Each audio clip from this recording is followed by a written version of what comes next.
ሰላም ሰላም እንዴት ናችሁ? የዩቲዩብ ተመልካቾቼ ደህና ናችሁ ወይ? ዛሬ አንዳንድ ነገር ስለ ፖፖ ላይፍ ለመነጋገር ነው የመጣነው። አንዳንድ መሰረታዊ የሚባሉ ነገሮችን ስለ ፖፖ ላይፍ እናነሳለን ማለት ነው።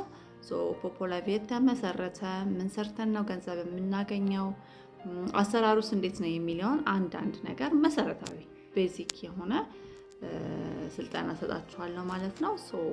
ፖፖ ላይፍ ማለት እንደ ማንኛውም የሶሻል ሚዲያ አካል ማለትም እነ ቲክቶክ፣ እነ ፌስቡክ፣ ኢንስታግራም፣ ዩቲዩብ ልክ እንደነሱ አንድ የማህበራዊ ገጽ አይነት ሆኖ ግን የራሱን መልክ ይዞ የመጣ ፕላትፎርም ነው ማለት ነው። ይህ ፕላትፎርም የተመሰረተው በሲንጋፖር ሀገር ውስጥ ነው። በ2022 ነው የተመሰረተው። ኦልሞስት አሁን ወደ 5ኛ ዓመቱ እየሄደ ነው ማለት ነው። ፖፖ ማለት በእነሱ ቋንቋ መዝናኛ ማለት ነው። እሺ ፖፖ ማለት መዝናኛ የሚል ትርጉም ይሰጠናል። በእርግጥ ይህ አፕ ይከፍላል ወይ፣ ይህ ፕላትፎርም ይከፍላል ወይ የሚለውን ስናይ በደንብ በትክክል ይከፍላል። ምንም እሱ ላይ ጥርጥር የለም። ግን ምንድነው ሰዎች ቢያስቡ ቢጠራጠሩ እንደዚህ ብለው ቢያስቡ አይከፍልም ወይ ይከፍላል የሚል ዳውት ቢኖራቸው ይሄንን በማሰባቸው ሊገርመን አይገባም። ምክንያቱም በጣም ብዙ ኦንላይን ስራዎች አሉ አይደለ? ስካም የሆኑ የውሸት የሆኑ ወይ ከገቡ በኋላ ኢንቨስት አድርጉ ይባላሉ፣ ወይ ከገቡ በኋላ ምንም አይነት ገንዘብ የለውም እና ብዙ አይነት ኦንላይን ስራዎች እንግዲህ ኦንላይን የሞከርን ሰዎች ኦንላይን ብዙ የምንሞካክር ሰዎች እንደዚህ አይነት ነገር ያጋጥመናል እና ሰው ቢጠራጠር ስለ ፖፖ ላይፍ እውነት ነው አይደለም፣ ይከፍላል አይከፍልም የሚለውን ነገር ቢጠራጠር አይፈረድበትም ማለት ነው። እነዚህን ካየን ዘንዳ ፖፖ ላይፍ ላይ ምን ተሰርቶ ነው ገንዘብ የምናገኘው፣ ኮይን ፖይንት ምንድነው፣ ኤክስቼንጅ ምንድነው የሚል አንዳንድ ነገሮችን እንነጋገራለን ማለት ነው። እንዴት ነው ከመጀመሪያው ስንጀምር ምን ሰርተን ነው ገንዘብ የምናገኘው? ፖፖ ላይፍ ላይ ምን ተሰርቶ ነው ገንዘብ የሚገኘው ስንል እዚህ ፕላትፎርም ላይ ብዙ ነገር አለ፣ ብዙ ገቢ ማስገኛ መንገድ አለ። የመጀመሪያው ታለንት ነው። በታለንታቸው ሰዎች ሲሰሩ ለምሳሌ ሙዚቃ የሚችል ሰው፣ የሙዚቃ መሳሪያ መጫወት የሚችል ሰው፣ ዳንስ የሚችል ሰው፣ ኤኒ ታለንት ያለው ሰው በታለንቱ መስራት ይችላል ማለት ነው። በታለንቱ ለሴት ኤሳይዶል ይባላል፣ ለወንድ ደግሞ ራኬት ሆስት ይባላል። በታለንታቸው ብቻ ገቢ የሚያገኙ ሰዎች አሉ ማለት ነው። የመጀመሪያው ታለንት ነው። ሁለተኛ ጌመሮች አሉ። እሺ ጌመሮች አሉ። ጌም በመጫወት ብቻ ገንዘብ የሚያገኙ አሉ። ጌም እና ጋምብል በማድረግ ጋምብል ማለት ይሄ ላኪ ጊፍት ማለት ነው። ላኪ ጊፍት እና ጌም በመጫወት ገንዘብ የሚያገኙ ሰዎች አሉ። ጌም ትንሽ ምንድነው ሪስክ ቴከሮች መሆን መቻል አለብን። ሪስክ ቴከሮች መሆን አለብን። ምክንያቱም መበላትም አለ መብላትም አለ። ስለዚህ ጌም መጫወት የምትፈልጉ ሰዎች ጌመሮችን ጠጋ ብላችሁ ማማከር እንዴት ነው የሚነግሯችሁ የራሱ የሆነ ታክቲክ ስላለው ማለት ነው። በጌም እና በላኪ ጊፍት ገንዘብ ይገኛል ማለት ነው እዚህ ፕላትፎርም ላይ። ሶስተኛው እዚህ ፕላትፎርም ላይ ኮይን ይሸጣል፣ ኮይን ይገዛል። ስለዚህ ህጋዊ ኮይን ሴለር፣ ህጋዊ ኮይን ሻጮች ሆነን መስራት ደግሞ እንችላለን ማለት ነው። አራተኛውና ዋነኛው ገቢ ማግኛ መንገዳችን ምንድነው? ኤጀንት ሆነን ሰዎችን ከስራችን እየመለመልን ቲማችንን መገንባት ነው። እሺ ዋናው ስራ እነከሌ እንትን ገዙ፣ እነከሌ ቤት ገዙ፣ እነከሌ መኪና ገዙ፣ እነከሌ ቢዝነስ ጀመሩ የምንለው ይሄ ስራ ተሰርቶ ነው። እሺ ይሄ ነው ዋና ምንድነው? ኤጀንት ሆነን በስራችን ሰዎችን ማስገባት እና ቲማችንን ቢውልድ ማድረግ ማለት ነው። ስንት አይነት ኤጀንት ሌቭል አለ? ባይ ዘ ወይ በሌቭል ደረጃ ብዙ አይነት ሌቭሎች አሉ። እሺ ብዙ አይነት ሌቭሎች አሉ። ሆነር ሌቭል አለ፣ ላይቭ ስትሪም ሌቭል አለ፣ ዌልዝ ሌቭል አለ፣ ኤጀንት ሌቭል አለ። እሺ አሁን የማወራችሁ ስለ ኤጀንት ሌቭል ነው። ከገቢ ጋር የተገናኘው ሌቭልም ይሄኛው ነው፣ ኤጀንት ሌቭል ነው። እሺ ከገቢያችን ጋር የሚገናኘው ኤጀንት ሌቭል ነው። ምክንያቱም በኮሚሽን ነው የምናገኘው። ስንት አይነት ኤጀንት ሌቭል አለ? 5 አይነት ኤጀንት ሌቭል አለ። እሺ 5 አይነት ኤጀንት ሌቭል አለ። ዲ፣ ሲ፣ ቢ፣ ኤ እና ሱፐር ይባላል። ከ4% እስከ 20% የምናገኝበት ስራ ነው ማለት ነው ይሄ። ሶ አንድ ሰው ገና እንደመጣ ሆስት ነው የሚሆነው። እሺ ሆስት ነው የሚሆነው። ሆስት ማለት ገና ጀማሪ ማለት ነው። ሶ ይሄ ሆስት ስለ ስራው ተረድቻለሁ ገብቶኛል ሲል ኤጀንት እናደርገዋለን። ኤጀንት ያደርገዋል ያንን ሰው። ሶ ኤጀንት በሆነበት ሰዓት ኤጀንት ሌቭሉ ምንድነው የሚሆነው? ዲ ነው የሚሆነው። ዲ ማለት ደግሞ ምንድነው? 4% ማለት ነው። 4% ምንድን ነው? ከልጆቹ ከስሩ ካሉት ልጆቹ ከስር ከዘረጋቸው ልጆቹ ከቲሞቹ እነሱ ኤክስቼንጅ ሲያደርጉ ፕላትፎርሙ 4% ያስብለታል ኮሚሽን። ዲ ያለ ሰው ኦኬ፣ ዲ ያለ ሰው። ሲ ያለ ሰው 8% ነው። ቢ ያለ ሰው ደግሞ 12% ነው። ኤ ያለ ሰው 16% ነው። ሱፐር ደግሞ የኤጀንት ሌቭል ጣራ ነው። እሺ 20% ኮሚሽን ያገኛል ማለት ነው። ሶ ከስራችን በዘረጋናቸው ልጆች ቲሞቻችን ኤክስቼንጅ ባረጉ ቁጥር እኛ በሌቭላችን መጠን ዲ ላይ ከሆንን 4% ሌቭላችንን እኛ ምንድን ነው ዲ ላይ ከሆንን ሩጫ ወደ ሲ ነው መሆን ያለበት። ሲ ላይ ከሆንን ወደ ቢ ነው። ቢ ላይ ከሆንን ለምን ኮሚሽናችንን ነው እያሳደግን የምንሄደው። ሁሌ 4% እየበላን ቁጭ አንልም። እሱ ደግሞ ህይወት አይቀይርም። ስለዚህ ሌቭላችንን እናሳድጋለን። ወደ ሲ 8%፣ ወደ ቢ 12%፣ ኤ ላይ 16%። እኛ ሌቭላችንን እያሳደግን ከስር ደግሞ ቲም ቢውልድ ማድረግ በቃ ዋናው ስራ ይሄኛው ነው። እሺ ዋናው ስራ ይሄኛው ነው። ቲም ግንባታ ነው ስራ። ቲማችንን እየገነባን እኛ ሌቭላችንን እያሳደግን ኮሚሽን እናገኛለን። ሶ ሩጫ ወዴት ነው? ወደ ሱፐር ነው። በቃ ዲ ያለ ሰውም ሱፐርን ነው ማየት ያለበት። ቢ ያለውም ሱፐርን ነው ታርጌት አድርጎ መግባት ያለበት። ስራው ምንድነው? በባህሪው ትዕግስትን ይፈልጋል። እሺ ትዕግስትን ይፈልጋል፣ ጽናትን ይፈልጋል። አንዳንድ ነገሮች ሊያጋጥሙ ይችላሉ። ሁሉ ጊዜ የሆነ አልጋ ባልጋ አይደለም ስራው። ብዙ ተስፋ የሚያስቆርጡ መሀል ላይ ብዙ ተስፋ ሊያስቆርጡ የሚችሉ ነገሮች ሊመጡ ይችላል። ያንን ተቋቁሞ ማለፍ የሚችል ሰው ነው ይሄንን ስራ መስራት የሚችለው ማለት ነው። ገብቷችኋል? ሶ ይሄንን ስራ ስንሰራ ስራዬ ብለን ነው። አንድ ሰው 2 ተኩል ወጥቶ 11 ተኩል ይመለሳል አይደለ ከቢሮ። ሶ ይሄኛውም ልክ እንደዛ ነው። ስራዬ ብላችሁ ከያዛችሁት በሰራችሁት ልክ የሚከፍል በሰራችሁት ልክ በሰራችሁት መጠን የሚሰጣችሁ ነው። መጣችሁ ተመዘገባችሁ። ከዛ በኋላ ምንም አይነት እንቅስቃሴ ከሌለ ፕላትፎርሙ ያው የእርዳታ ድርጅት ስላልሆነ ማለት ነው የእርዳታ ድርጅት ስላልሆነ ስትሰሩለት ነው የሚሰጣችሁ። እሱ የሚፈልገውን ነገር ስንሰጠው ነው የሚከፍለን እንጂ ዝም ብለን ተመዝግበን አሁን አንዳንድ ሰዎች እንሰማለን። ኧረ እሱ ፖፖ፣ ኧረ እሱ አይከፍልም፣ ኧረ እኔ ስንት ዓመቴ 1 ዓመቴ 2 ዓመቴ የሚሉ ሰዎች ሰምታችሁ አታውቁም? አሉ እንደዛ የሚሉ ሰዎች። ነገር ግን ምን ስለሰሩ አልሰሩም። ገብተዋል፣ ሬጅስተር አድርገዋል፣ ስራው አልገባቸውም፣ አልሰሩትም። መሰራት ያለበትን ነገር አልሰሩትም። ምናልባት ኮይን ይለቅማሉ፣ የሆነ ነገር ያደርጋሉ፣ ላይቭ ሊገቡ ይችላሉ፣ ፓርቲ ሊቀመጡ ይችላሉ። ዋናው ስራ ግን እሱ አይደለም። ዋናው ስራ እሱ አይደለም። ስለዚህ ቲማችንን ቢውልድ ማድረግ ነው ስራው፣ ዋናው ስራ ማለት ነው። ስለዚህ ኤጀንት ሆነን ኤጀንት ስንሆን ምን ሰርተን ነው ገቢ የምናገኘው? ኤጀንት ሆነንስ በምን አይነት መንገድ ነው ገቢ የምናገኘው የሚለው ነገር ደግሞ ስናይ የመጀመሪያው ኢንቪቴሽን ነው። እሺ የመጀመሪያው ኢንቪቴሽን ነው። አንድን ሴት ልጅ ነይ ከኛ ጋር ስሪ ብለን እድሉን ስንሰጣት፣ ስንጋብዛት፣ ከኛ ጋር ተቀላቀይ፣ ከኛ ጋር ይህን ስራ ስሪ ብለን በሊንካችን መሰረት ፕሮፋይላችን ላይ ኢንቫይት የምትላለች እሷን ተጠቅመን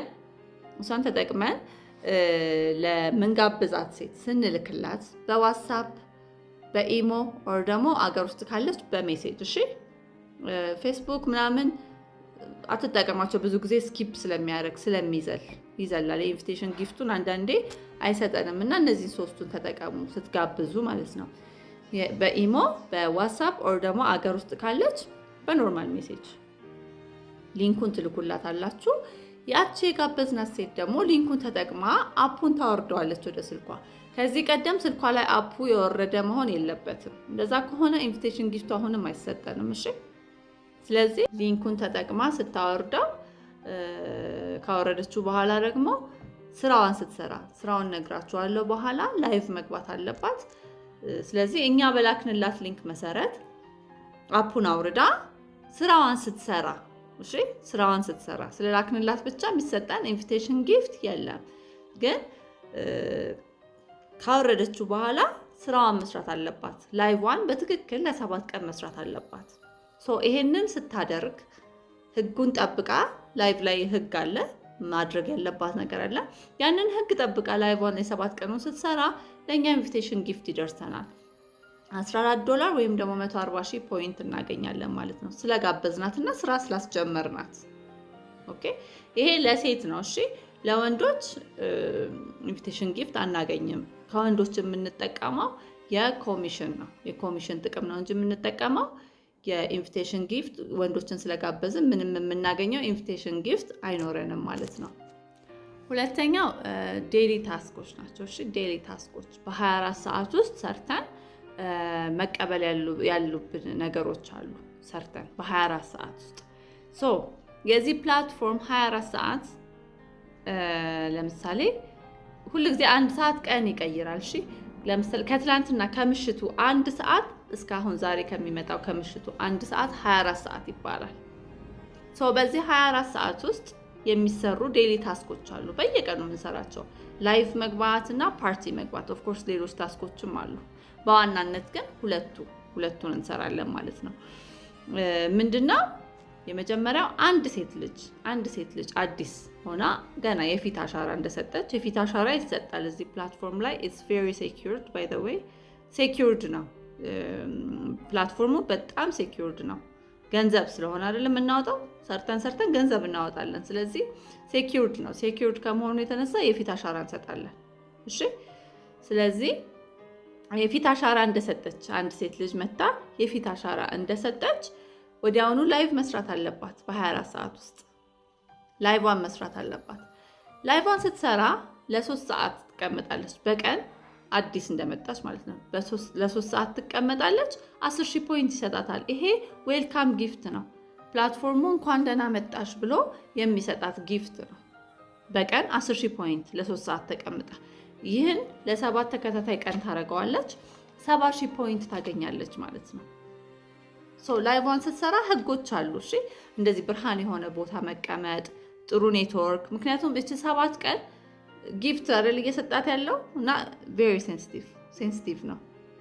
ትንሽ ነገር ማየት አይፈልግም። 7 ቀኗ ተጠንቅቃችሁ ነው መስራት ያለባችሁ። እሺ ስለዚህ እንደዚህ ብርሃን ያለበት ቦታ፣ ኔትወርካችሁ ጥሩ የሆነ እንደገና ደግሞ ህፃንም ሆነ አዋቂ ላይቫችሁ ላይ መግባት መውጣት ምናምን የለበትም። እናንተና እናንተ ብቻ። እሺ ሌላው ደግሞ እንደዚህ ላይቭን ትታችሁ አትሂዱ፣ ተነስታችሁ አትሂዱ፣ አትቀመጡ። ተቀምጣችሁ መጨረስ አለባችሁ። ምናልባት 3 ሰዓቱ ከደከማችሁ ምንድነው የምታደርጉት? 1 ሰዓት ትሰሩና ኤክስ ምልክቷን ተጭናችሁ ወጣችሁ መነሳትና መሄድ ካለባችሁ ማለት ነው። ጉዳይ ካላችሁ ጉዳያችሁን ጨርሳችሁ መልሳችሁ መቀጠል ትችላላችሁ ላይቭን ማለት ነው። እነዚህን ህጎች ካከበራችሁለት ለ7 ቀን 70,000 ፖይንታችሁን ይዛችሁ ትሄዳላችሁ ማለት ነው። በቀን 10,000 ፖይንት ማለት ነው። በቀን 10,000 ፖይንት ማለት $1 ነው እየሰጣችሁ ያለው $1 ነው። እሺ 10,000 ፖይንት ማለት $1 ነው። በዚህ ፕላትፎርም መሰረት 100,000 ፖይንት ማለት ደግሞ $10 ነው። እሺ ከ7 ቀኗ በኋላ 1 ሰዓት ሰርተን 1,000 ይሰጠናል ማለት ነው። እሺ ከ7 ቀኗ በኋላ ሴቶችን በተመለከተ ላይቭ ይሄንን ነው። ወንዶችን በተመለከተ ላይቭ ላይ ስንመጣ ደግሞ ወንዶች ላይቭ ለመግባት ሌቭል 5 መድረስ ይጠበቅባቸዋል። ላይቭ ከገቡ በኋላ ፖይንት ወይም ኮይን ይሰጣቸዋል የሚለውን ስናይ ደግሞ ምንም አይነት ፖይንትም ሆነ ኮይን አይሰጣቸውም። ነገር ግን ለምንድን ነው የሚጠቀሙበት? ሌቭል 5 ከደረሱ በኋላ ላይቫቸውን ከፍተው አዳዲስ ሰዎችን መቀበል፣ ለቲሞቻቸው ኮርስ መስጠት፣ ለእንደዚህ አይነት ነገሮች ይጠቀሙበታል ማለት ነው። ባይ ዘ ዌይ ፕላትፎርሙ በጣም ለሴቶች ብዙ ኦፖርቹኒቲን ሰጥቷል። ግን እንደተሰጠን እድል ደግሞ እኛ ሴቶች እየተጠቀምንበት አይደለም። ሞር አሁን ቶፕ ላይ ያሉ ሴቶችም አሉ። ነገር ግን ቶፕ ሃይ ተከፋይ ናቸው የምንላቸው ወንዶች ናቸው። እንደተሰጠን እድል እኛ እየተጠቀምንበት አይደለም ማለት ነው። ስለዚህ ላይቭን በተመለከተ ይህን ይመስላል። ላይቭን በተመለከተ ፓርቲ ላይ ስንሄድ ደግሞ ምንድነው ፓርቲ ላይ ጎልደን ወንበር ላይ ሴቶች እንቀመጣለን። ጎልደን ወይም ወርቃማ ወንበር ላይ ሴቶች እንቀመጣለን። እርሳሳማ ወንበር ኦር ደግሞ ሲልቨር ወንበር ላይ ደግሞ ወንዶች ትቀመጣላችሁ ማለት ነው። ሴቶች ጎልደን ወንበር ላይ ለ1 ሰዓት ተቀምጠን 800 ፖይንት እናገኛለን። 800 ፖይንት። ያችን 800 ፖይንት ሪሲቭ ለማለት ግን ለመቀበል ምን ይጠበቅብናል?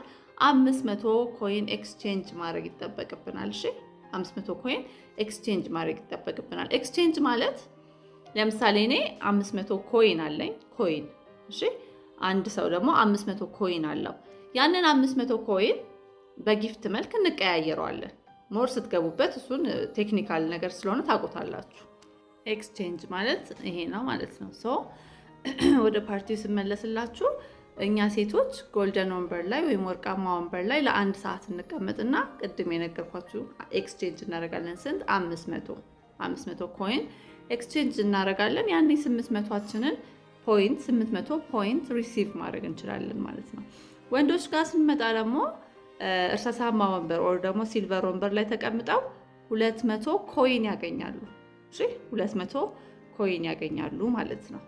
ሌላው ኮይን እንዴት እናገኛለን፣ ከየት እናገኛለን የሚለውን ነው የምናየው። ኮይን ራሱ ፕላትፎርሙ የሚለቀው በ24 ሰዓት ውስጥ 10 ጊዜ የሚለቃት አለች ትሬዠር ቦክስ የምትባል። እሺ ትሬዠር ቦክስ ትሬዠር ቦክስ ጥሩ ኮኔክሽን ካለን 40 ኮይን ይሰጠናል። ኮኔክሽናችን ደግሞ መጥፎ ከሆነ 5 ኮይን ይሰጠናል ማለት ነው። እሷ ትሬዠር ቦክስ ትባላለች። ላኪ ቦክስ የሚባለው ግን ባለቤቱ ላይቭ ላይ ኦር ፓርቲ ላይ የሚያስቀምጥላችሁ ወይ ደግሞ ሰው የሚያስቀምጥለት ላኪ ቦክስ ይባላል። እነሱን 00 ሲሆን እየነካችሁ ኮይናችሁን መሰብሰብ ትችላላችሁ ማለት ነው። ኮይንን በተመለከተ እሺ ኮይንን በተመለከተ ትሬዠር ቦክስ እና ላኪ ቦክስን መልቀም ትችላላችሁ። ወንዶች ደግሞ ተጨማሪ ፓርቲ ላይ ተቀምጣችሁ 200 ኮይን ታገኛላችሁ ማለት ነው። ስለዚህ የተለያዩ የገንዘብ ማግኛ መንገዶችን ነግሬያችኋለሁ ማለት ነው። በኢንቪቴሽን ብያችኋለሁ፣ ዴሊ ታስኮች ብያችኋለሁ፣ ኮይን እነዚህ በመልቀም ብያችኋለሁ።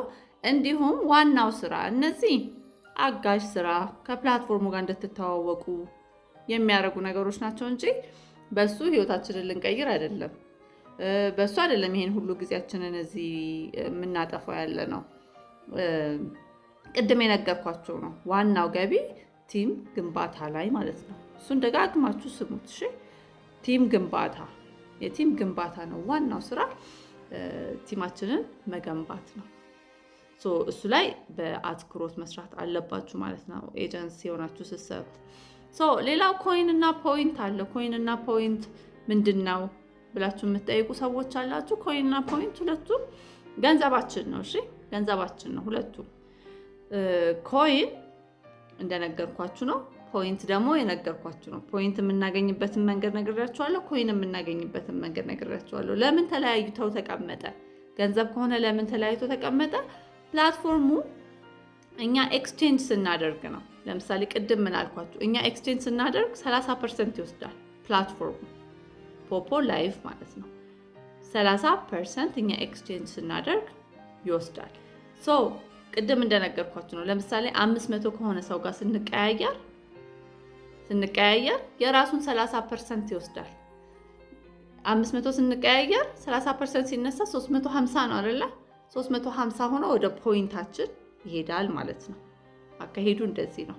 እሺ ኮይን ስንቀያየር 30% ተነስቶ ፖይንታችን ላይ ይገባል። እሺ ስለዚህ 100,000 ፖይንት ማለት ቅድም እንደነገርኳችሁ $10 ነው። ፖይንታችን 100,000 ሲሞላ ዊዝድሮ ማድረግ እንችላለን። የተለያዩ የኢትዮጵያ የባንክ አማራጮች አሉ፣ ቴሌ ብርን ጨምሮ ማለት ነው። ስለዚህ $10 ማለት ነው ብያቸዋለሁ። 100,000 $10 ማውጣት እንችላለን። ያውም ቀላል የሆነ የዊዝድሮ ሲስተም ነው ያለው እና በደቂቃዎች ነው 10 ደቂቃ ምናምን ነው ወዲያው ወደ መረጥ ነው የባንክ እንትን የሚገባልን። ቴሌ ብርም ከሆነ እንደዛው ማለት ነው።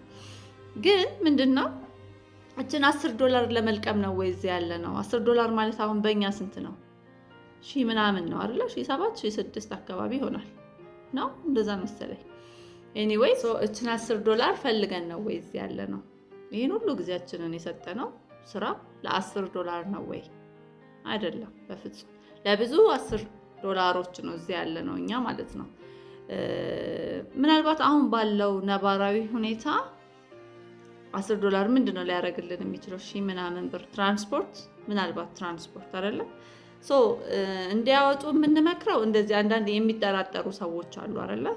የሚጠራጠሩ ሰዎች አሉ። ይከፍላል አይከፍልም የሚለውን ዳውት ያላቸው ሰዎች አንዴ $10 አውጥተው ቢያዩት እና ቢሞክሩት ከዛ ወደ ስራ ቢመለሱ እሱ ይመከራል። ለምን? አመኔታ እንዲኖራቸው፣ ለስራው አመኔታ እንዲኖራቸው ማለት ነው። ከዛ ባለፈ ግን ምንድነው መሆን ያለበት? ልክ 100,000 ሲሆን ፖይንታችን 100,000 ሲሆን ምንድነው የምናደርገው? ወደ ኮይን ኤክስቼንጅ እናደርገዋለን። እሺ፣ ከኮይን ደግሞ ኮይናችንን ደግሞ ተቀያይረን በጊፍት መልክ ደግሞ ወደ ፖይንት እናደርገዋለን። እንደዛ እያደረግን ነው ሌቭላችንን ማሳደግ ያለብን። ገብቷችኋል አይደለ? 100,000 ፖይንታችን 100,000 ሲሞላ ዊዝድሮ ማድረግ እንችላለን። እኛ ግን ምን እናደርገዋለን? አናወጣትም። ያችን $10 ምን እናደርጋታለን? መልሰን ወደ ኮይናችን እንቀይራታለን። ኤክስቼንጅ እናደርገዋለን ወደ ኮይናችን ማለት ነው። ከኮይን ደግሞ በጊፍት መልክ እንቀያየረዋለን ደግሞ።